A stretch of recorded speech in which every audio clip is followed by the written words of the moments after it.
Apa sih work-life rhythm itu? Kalau seseorang sudah dapat menemukan ritme dan menjalaninya dengan sadar, ia cenderung lebih dapat mengelola stres, cemas, dan lebih resilient. Nah, kalau kamu gimana?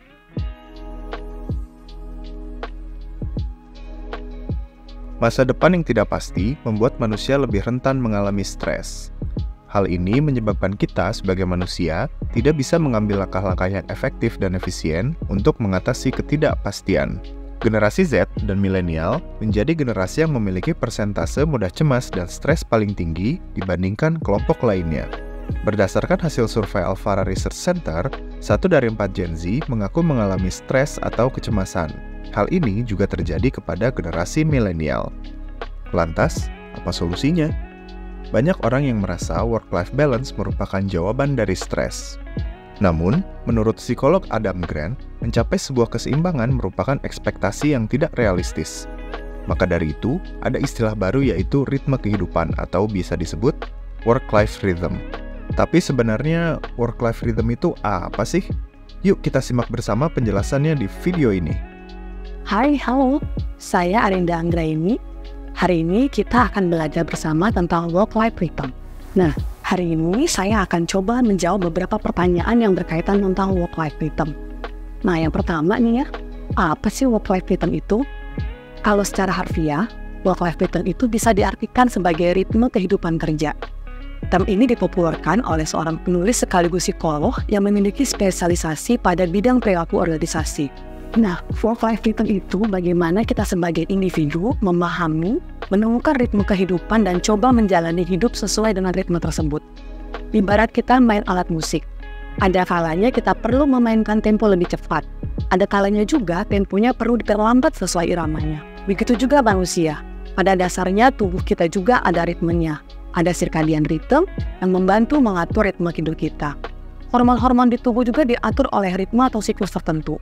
Nah, sama halnya dengan aktivitas yang kita jalani sebagai individu. Apakah itu sebagai pelajar, pekerja, anak magang, pengusaha, atau sebagai orang tua pun memiliki ritme yang berbeda-beda di setiap musimnya. Nah, pertanyaan kedua, apa sih perbedaan work-life balance dengan work-life rhythm? Kalau work-life balance atau keseimbangan antara pekerjaan dan kehidupan pribadi memang istilah yang sering kita dengar dari dulu, di mana seseorang perlu menyeimbangkan kehidupannya sebagai individu dengan kehidupannya sebagai pekerja. Dan pada penerapannya, orang memiliki harapan untuk dapat memberikan porsi yang sama dan seimbang pada setiap aspek hidupnya.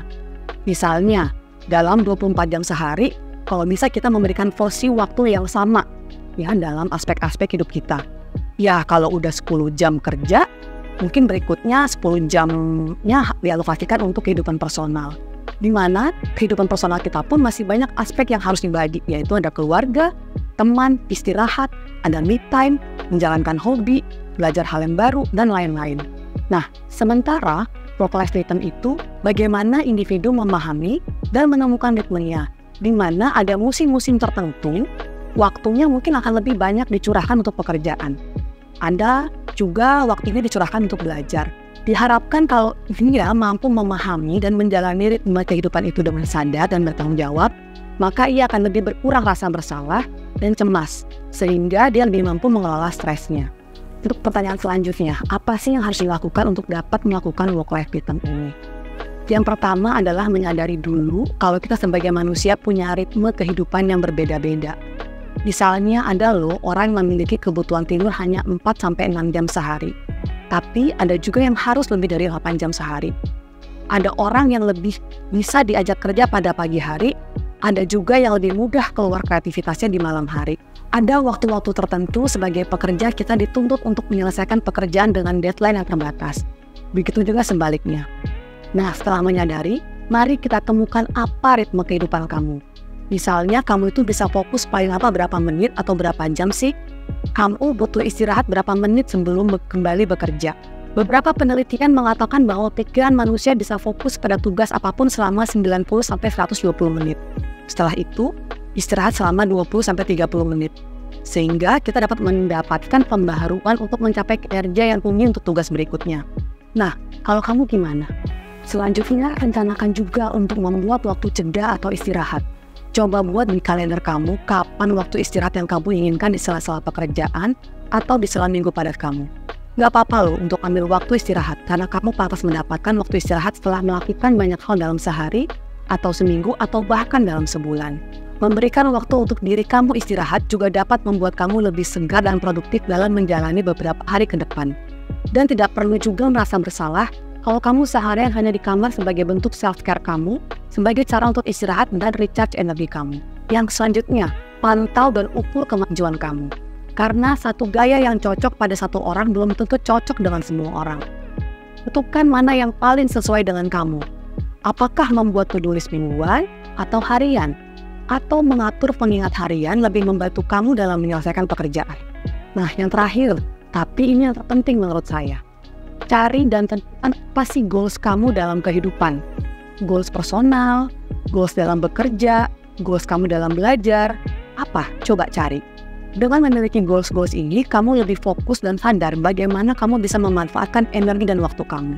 Jadi, apapun metode yang kamu gunakan, tujuannya adalah untuk membantu kamu lebih memahami dan menyadari bagaimana kamu bisa memanfaatkan waktu dan bagaimana metode ini akan selaras dengan value dan goals yang ingin kamu capai.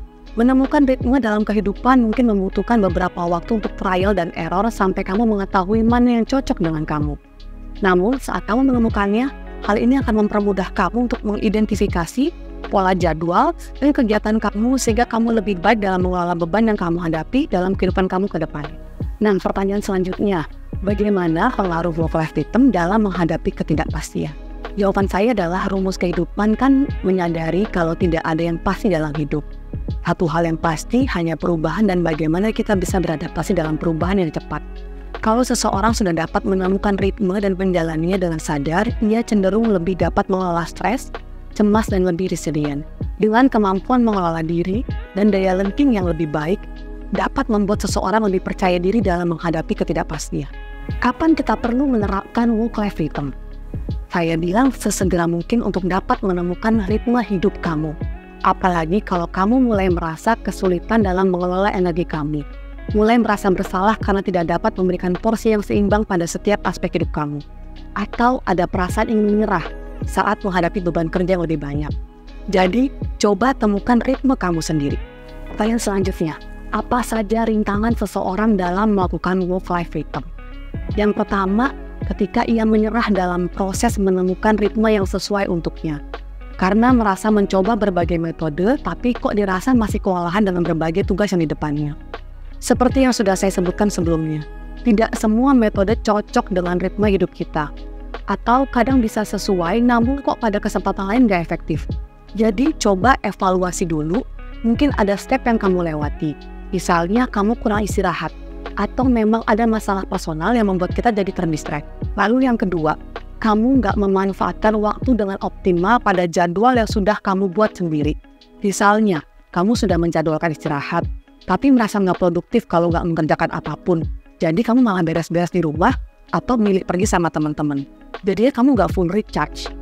Atau sebaliknya, saat waktunya lagi banyak pekerjaan, namun kamu coba untuk menyelipkan waktu untuk hangout sama teman-teman di luar.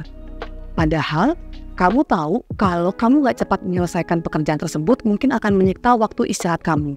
Yang terakhir adalah perasaan FOMO atau fear of missing out. Atau perasaan takut tertinggal sehingga merasa harus mengikuti semua hal yang baru atau yang lagi tren. Situasi seperti ini malah membuat kamu jadi merasa kewalahan dan mungkin akan merusak ritme kehidupan kamu dan bikin kamu nggak fokus sama tujuan kamu. Jadi kita sudah belajar mengenai work-life rhythm. Semoga bisa bermanfaat dan bisa langsung diterapkan di kehidupan teman-teman. Sampai bertemu di lain waktu. Dadah!